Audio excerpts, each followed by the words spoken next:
पुरी जी और कार्यक्रम का संचालन कर रहे जिला के महामंत्री श्री जगदीश्वर खिलुआ जी और इस कार्यक्रम के प्रभारी युवा मोर्चा के प्रदेश के अध्यक्ष श्री कृष्ण तिवारी जी और कार्यक्रम के संयोजक श्री अनूप सुल्तानिया जी, यहाँ पर उपस्थित श्री बड़कोर घगरे जी, विजय सेलगंडी जी, पुत्र हेमराम जी, गुरुचरण नायक जी, श्रीमती ममती गिलवा जी, शशि भूषण सामंत जी, जवाहर बांदा जी, देवी चौधरी जी, श्रीमती गीता बाल मचो जी, श्री केशकरण सवैया जी, श्रीमती नलमानी जी, अनिल विरुआ जी, पूर्व जिला अध्यक्ष संजय जी, सुशीला जी और यहाँ तमाम उपस्थित जिला से आए कार्यकर्ता बहनों और भाइयों के साथियों, आप सब काफी देर से और काफी पैदल चल करके भी आए। फिर आप सब लोग अपने अपने घर की ओर लौटेंगे, क्योंकि लड़ाई का समाप्त नहीं है बल्कि यह तो शुरुआत है, प्रारंभ है। पहले आप सब लोगों ने ब्लॉक स्तर पर धरना प्रदर्शन किया है, अब जिला स्तर पर है और इसके बाद जब पार्टी आह्वान करेगी तो हम सब लोग जब प्रदेश के कूच करने के होगी तो प्रदेश अध्यक्ष जब आह्वान करेंगे तो फिर उस समय गोष्ठी हम लोग करेंगे। लेकिन आज आपके बीच में आए कि अभी आपको काफी लंबे समय से आप सुन रहे थे, अभी संचालक दिए कार्यक्रम का खूब पर्दाफाश करना, लेकिन हमें नहीं लगता है कि आप सब लोग नहीं जानते, ऐसा नहीं है। क्या झारखंड में हेमंत सोरेन के नेतृत्व में यूपीए गठबंधन की सरकार को बने हुए 3 साल हो गए। 3 साल होने में अब मात्र कुछ एक दिन बचा हुआ है और उसको 3 साल ही मांगे। पिछले 3 वर्ष के पूर्व जब 2019 में झारखंड की जनता ने बड़ी उम्मीद के साथ इस सरकार को वोट दिया और चुनाव जिताया। लोगों को लगता था कि हेमंत सोरेन जी कहते हैं जल जंगल जमीन की हम रक्षा करेंगे, हिफाजत करेंगे, तो लोगों ने उम्मीद के साथ बैठा है। लेकिन इन्होंने पिछले 3 वर्षों में क्या किया? रक्षा तो नहीं किया। जल हो, जंगल हो या जमीन हो या जमीन के नीचे भी जो खनिज पदार्थ है उसको भी इन 3 वर्षों में खुद लूटने का काम किया और लूटा इतना कि अपना तिजोरी भरने में काम लग गए और आज तो उसकी सब कुछ पर्दाफाश हो रहा है। ईडी जब जांच कर रही है, उनकी सचिव उनके ठिकानों पर छापा मारा तो करोड़ों रुपया वहां से बरामद हुई।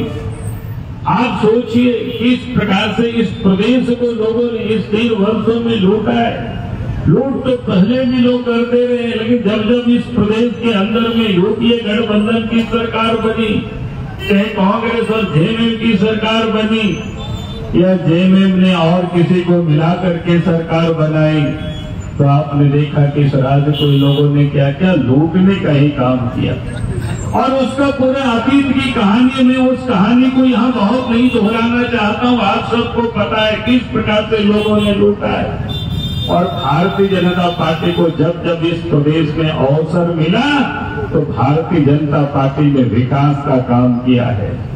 आज इसीलिए मैं आप सबको यही कहने के लिए आया हूं कि आज इस प्रदेश की हालत क्या हो गई। सरकार से हम क्या उम्मीद करते कि राज्य में सरकार होगी, कानून की राज होगा, आम लोग सुरक्षित होंगे, लेकिन आज झारखंड प्रदेश की हालत क्या हो गई।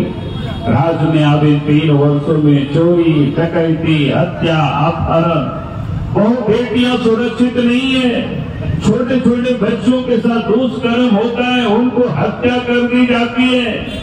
आज ये इस प्रकार की हालत बन गई। आखिर ये स्थिति क्यों पैदा हुई? आखिर आज भी तो पुलिस है, पहले भी पुलिस थे। आपने देखा कि झारखंड में 2021 में सबसे अधिक दंगा हुआ, देश में सर्वोच्च स्थान पर था, ये दंगा में नंबर 1 पर था। आप जरा सोचिए, जहाँ यूपीए गठबंधन की सरकार हो, हेमंत सोरेन राज्य के मुख्यमंत्री हो और किस प्रकार से इस राज्य में दंगा फसाद हो रहा है, कानून व्यवस्था बिगड़ी हुई है। आखिर ये क्यों हो रहा है? क्योंकि राज्य में पुलिस का काम क्या होता है? अपराधियों को पकड़ना, चोरों को पकड़ना, डकैतों को पकड़ना, बलात्कारियों को पकड़ना, उनको सजा देना, उनको जेल में डालना।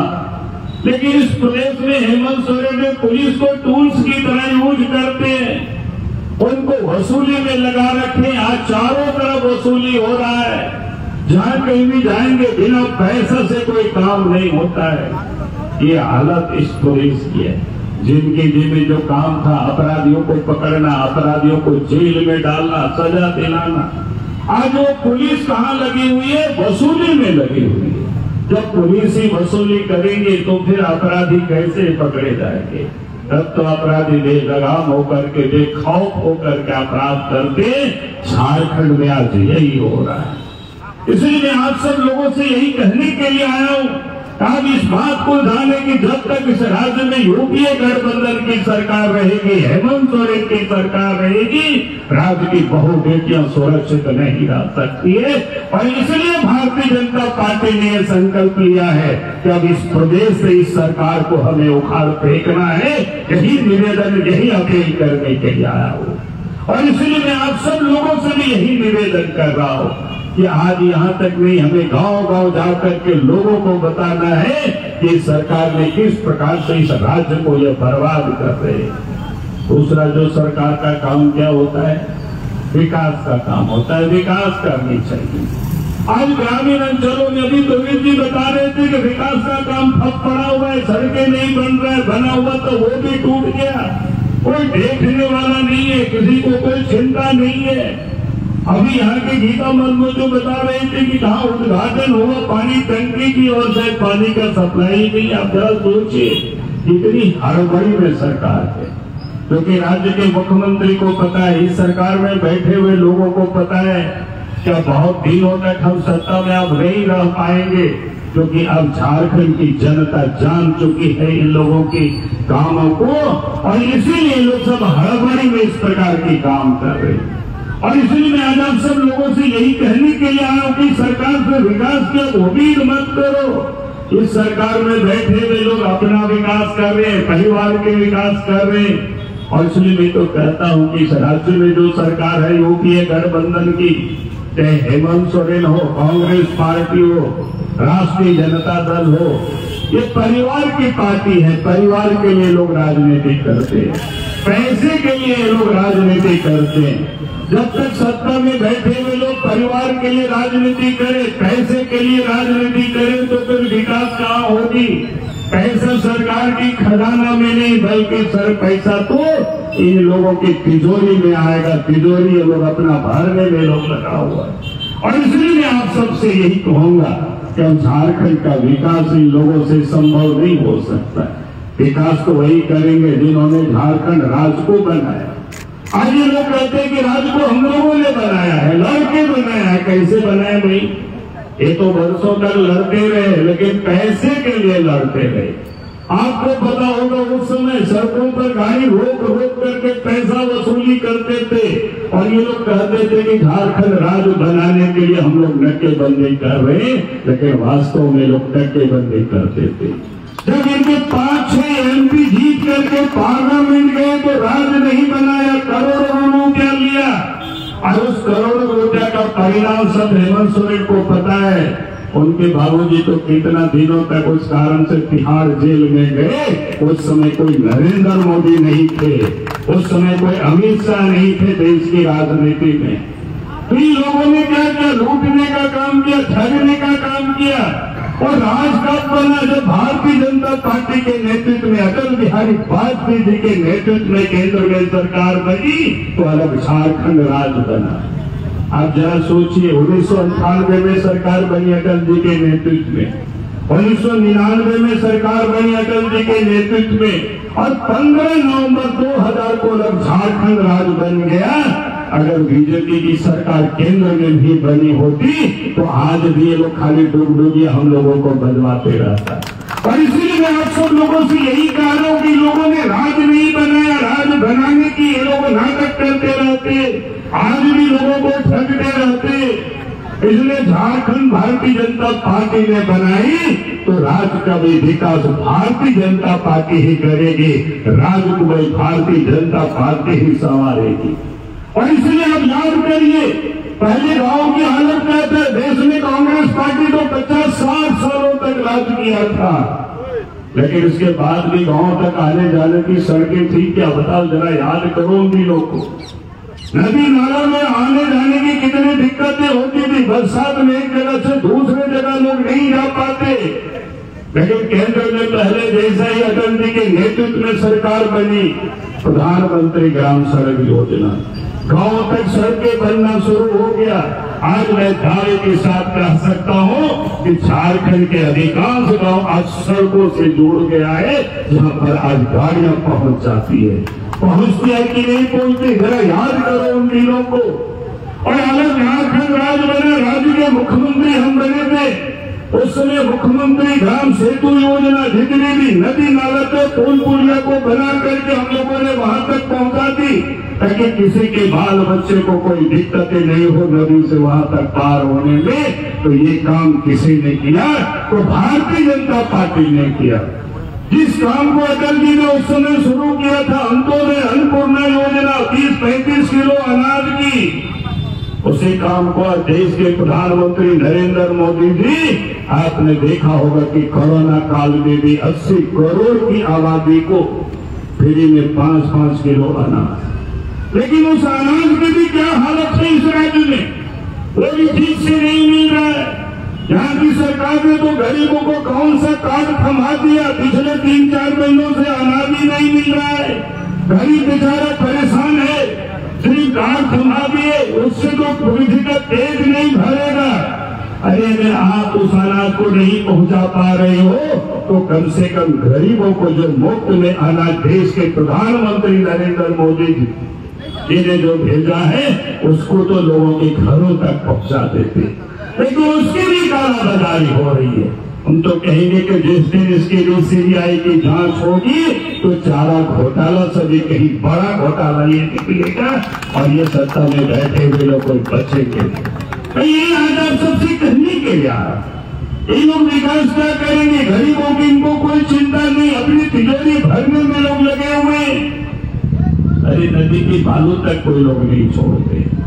पिछले दफा आए थे, मनोहरपुर तरफ आए थे दौरे में, तो लोगों ने बताया कि उस क्षेत्र की जितनी भी नदी नाला है, बालू समाप्त हो गया, गांव घर में बनाने के लिए बालू नहीं है। कल भी जब आए तो हमसे लोगों ने क्या कहा, यहाँ घर बनाने के लिए बालू लेकर के आते तो पुलिस वाले पकड़ लेते हैं, केस मुकदमा कर लेते हैं। कौन थाना में बोला कि ढेर सारे ट्रैक्टर खड़ी है। लेकिन उसके उपाय मेरे पास है, आप सब लोग करोगे तो बताइए, हम बताएंगे उपाय। करोगे पक्का? ऐसा नहीं कि हम आज बोल दिए फिर आप लोगों ने कुछ किया नहीं। हम अच्छी बात बताएंगे, आप लोगों को फंसाने वाला मैं काम नहीं करता हूँ। मैं कहता हूँ कि विधानसभा में 2-2 बार सरकार से हम लोगों ने कहा कि भाई आप बालू घाटों की या तो नीलामी करिए, ताकि पैसे से लोग अधिकृत रूप से खरीद सके, और नीलामी आप नहीं करते हैं तो आप बालू को फ्री कर दीजिए, ताकि अपने झारखंड के अंदर में गांव में जो भी निर्माण का काम होता है वो चलते रहे। निर्माण का काम होता है, लोगों की घर बाड़ी भी बनता है और रोजगार भी लोगों को मिलता है। ये तो हेमंत सोरेन विधानसभा में उस वक्त बोलता है, नहीं कोई पुलिस पकड़ेगी नहीं, विधानसभा का सत्र समाप्त होता है, धंधा यही शुरू हो जाता है। होता है कि नहीं होता है? तो इसलिए हमने कहा कि एक उपाय है। तो जी तो अफसर रहे हैं, एक उधर फैशन को भी देखते हैं। हमने कहा कि हमें कुछ नहीं, सीधा करना है भाई, ट्रैक्टर लेकर के डीसी के यहाँ जाओ या थाने में जाओ, जो तय करना है वहां जाओ, और कहो कि आप बालू दीजिए, ट्रैक्टर हम लोग घर बनाएंगे। और जब तक बालू नहीं देगा वहां से हटिए ही मत, ट्रैक्टर लेकर के वहीं रहिए कि भाई आप तो बालू घाटा निर्माण करिए, कहीं डंप लगा करके बेचिए, अधिक लोग खरीदेंगे। आज अगर 2 नंबर में बालू खरीद रहे हैं, जो एक ट्रैक्टर की कीमत 1000 रुपया बालू मिलता था, वो लोग बोलता है 4-5 हजार रुपया में आप मिलता है। हम लोगों से पूछते हैं कि इतना महंगा क्यों हो गया, तो बोला कि सर आप नहीं जानते। हम बोला कि नहीं जानते, थोड़ा समझा दो। सब जगह घूमते हैं तो लोग समझा देते, बोलते हैं कि इसमें आधा पैसा थाना वालों को जाता है। तो हमने एक थानेदार, बहुत लोग परिचित लड़का लोग हैं, हम बोले यार तुम लोग धंधा क्यों करते हो? बोले कि सर उसमें हम लोग को बचता नहीं, हम लोग को भी महीना में वो सब जमा कर देना पड़ता है और वो राशि जाता है। बड़ी अजीब खेल है। तो इसलिए मैंने कहा कि आप क्या करना, थाने वाला पकड़ते हैं तो आप लोग ट्रैक्टर लेकर के थाना ही पहुंच जाओ और कहो कि हमें एक ट्रैक्टर बालू दो, 1000 टका ले लो, कोई दिक्कत नहीं है। और बालू नहीं दोगे तो फिर हम लोग यहाँ से जाएंगे नहीं। भैया नदी से उठाने नहीं दोगे, आप दोगे नहीं तो यहाँ रोजगार कैसे होगा, काम धाम कैसे होगा? इसमें कौन सी गलत काम है बताओ आप सब लोग, ठीक है ना? इतना ही काम है। मैं सब यहाँ पूर्व विधायक लोग हैं, नेता लोग हैं, सबको कहता हूँ अब अपने अपने थाना वाले थानेदार ही पकड़ता है, इसलिए थाने ही जाकर के ट्रैक्टर लेकर के जाओ, 10 ट्रैक्टर 20 ट्रैक्टर लेकर के जाओ। जिसको बालू की जरूरत है बोला चलो आपको थाना में दिला देंगे। या तो थानेदार को बालू देना होगा और नहीं देंगे तो उनको पूछो कि बालू हम नदी से ले जाते, आप पकड़ना नहीं। कोई यहाँ तस्करी बालू नहीं कर रहे, घर द्वार बनाने के लिए लोग बालू उठाव कर रहे। हमने तो सरकार से कहा, विधानसभा में हेमंत सोरेन जी को हमने कहा था कि भाई जो बालू की तस्करी करते हैं, झारखंड की जो सीमा है वहां चेक पोस्ट लगा दीजिए और वहां पकड़िए। जो बाहर ले जाता है, उड़ीसा की ओर ले जाता है, छत्तीसगढ़ की ओर ले जाता है, बिहार की ओर जाता है, यूपी की ओर जाता है, बंगाल की ओर जो बालू जाता है उसको आप पकड़िए, उनको केस करिए। उसमें अगर आपकी पुलिस कम पड़ेगी तो भारतीय जनता पार्टी के कार्यकर्ता आपको मदद करेगी। लेकिन झारखंड के अंदर में निर्माण का काम को आप रोकना नहीं। अगर आप भी अगर आप रोकेंगे तो फिर आपको हम लोग आप चलने नहीं देंगे। यही काम करना पड़ेगा। यही मैं आप सब लोगों से कहने के लिए आया हूँ, तभी ये समस्या का समाधान होगा। नहीं तो ये सरकार, उनको तो कमीशन मिलता है, वो क्यों नीलामी कराएगा, क्यों फ्री में देंगे? हमने कहा कि फ्री में आप दे सकते हो, कोई दिक्कत नहीं है। जब झारखंड राज्य बना, हम राज्य के मुख्यमंत्री थे, उस समय बालू घाट की नीलामी थी, हम लोगों ने उसको कैंसिल करा दिया और हमने कहा कि बालू को फ्री कर दो। आखिर झारखंड राज्य बना है, झारखंड की गांवों में घरों में इतना भी फ्री नहीं मिलेगा तो फिर झारखंड राज्य बनने का मतलब क्या है? और 6-7 साल तक यही रहा। लेकिन जैसे ही हेमंत सोरेन के नेतृत्व में पिछली बार सरकार बनी, ये बालू घाट की नीलामी और बालू घाट की चोरी ये सब शुरू हो गया। और इसलिए मैंने एक समाधान आप लोगों को बताया, लेकिन करना आप लोगों को पड़ेगा।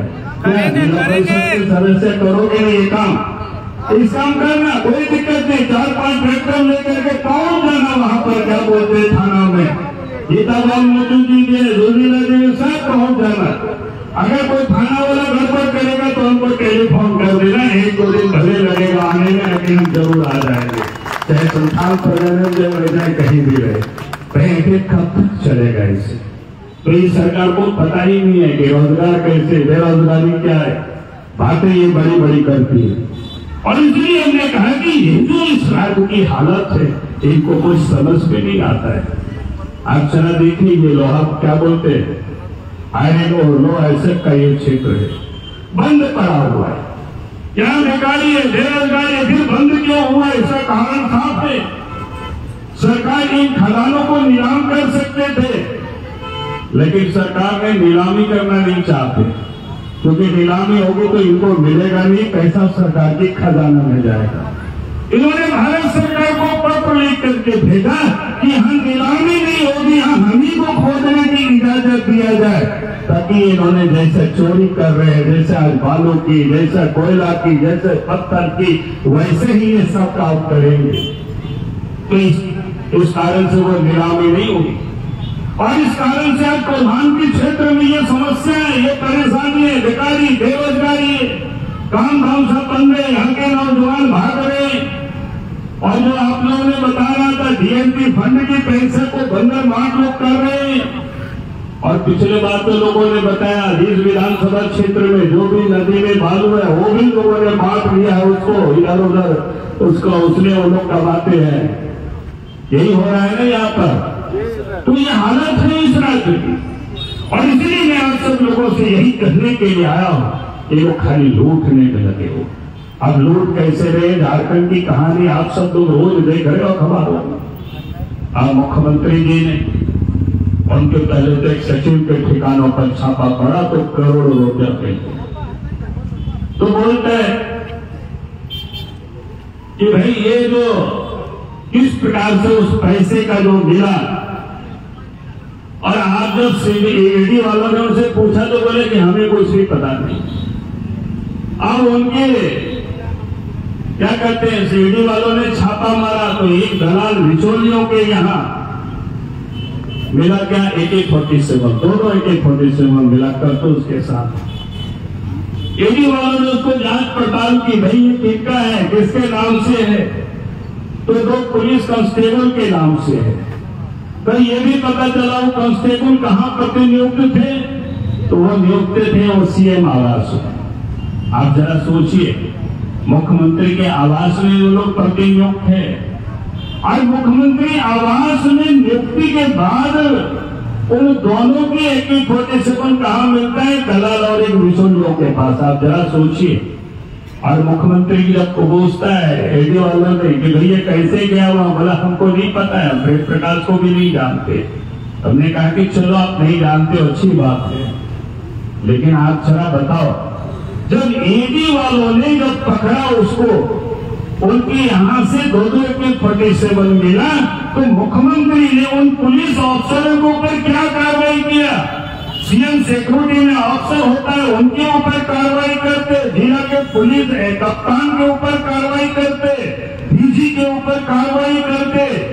तब तो समझते कि वास्तव में मुख्यमंत्री को कुछ पता नहीं था, लेकिन मुख्यमंत्री तो चुपचाप बैठ गए, कहते हैं हम जानते ही नहीं है।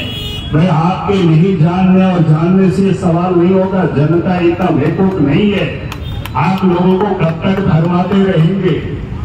और उन्होंने क्या हुआ, एक साहेबगंज में उनके विधायक प्रतिनिधि जहां 1000 करोड़ रुपया की पहले तो भयभीत करने की उन्होंने विज्ञापन जारी किया, विज्ञप्ति प्रेस विज्ञप्ति जारी किया कि भाई 1000 करोड़ रुपए कैसे हो सकता है चोरी।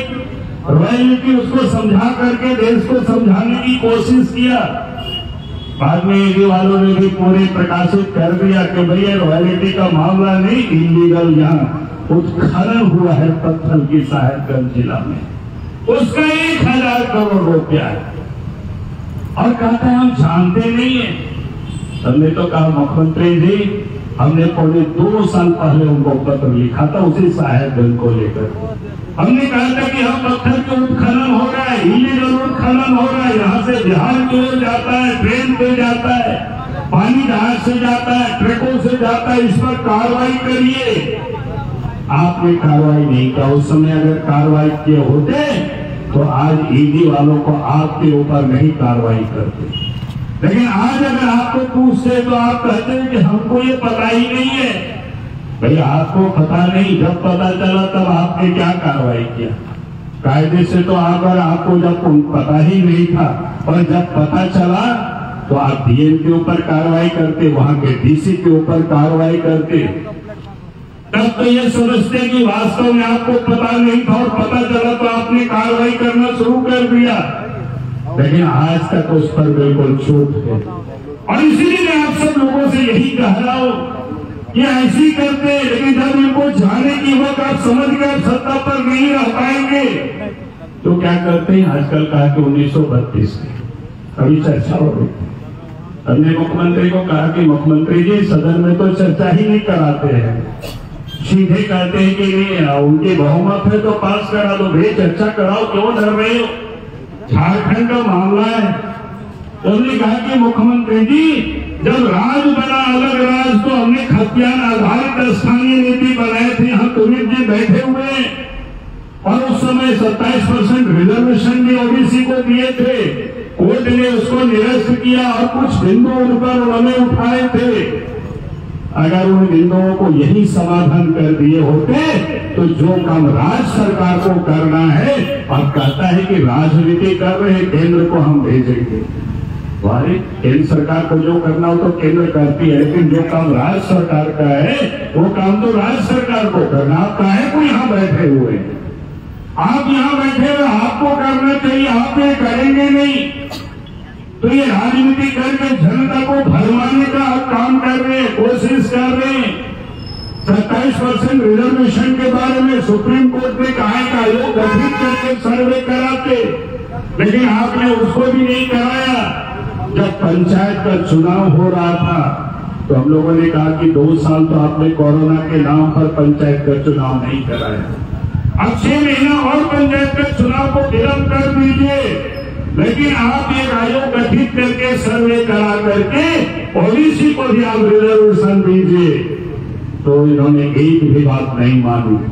और अब नगर परिषद का चुनाव हो रहा है, उस समय तो सुप्रीम कोर्ट में भी एफिडेविट करके दिया था अगला जब भी चुनाव होगा सर्वे करा लेंगे, लेकिन इस बार भी वो नहीं करा। तो कहने का अर्थ इतना ही है कि उनको पता है, उनकी कोई इच्छा नहीं है यहाँ के लोगों के हक को।